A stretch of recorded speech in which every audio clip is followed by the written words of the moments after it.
Hey, I'm Sarah, and I was just sent this travel umbrella. This thing is so nice and compact.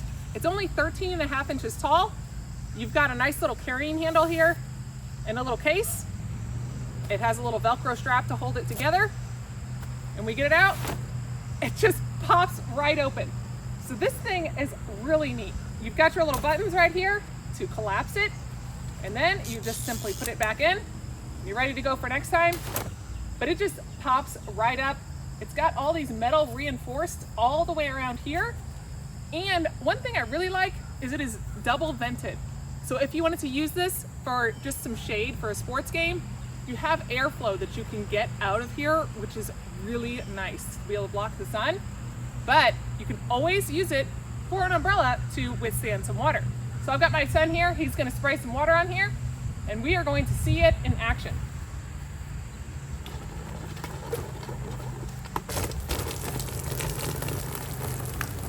All right, turn it up.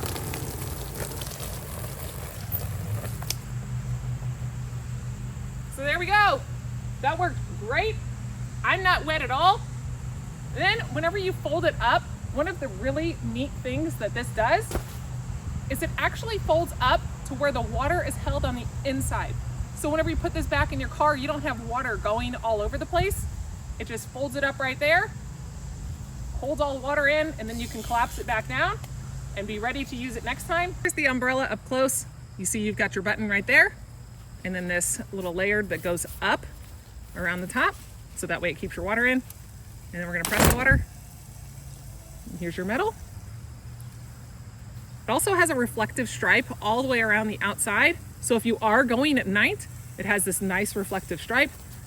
Here is your double vented canopy, so you can actually reach all the way through there, so it allows the wind to then be able to escape and get out, but not let the water in.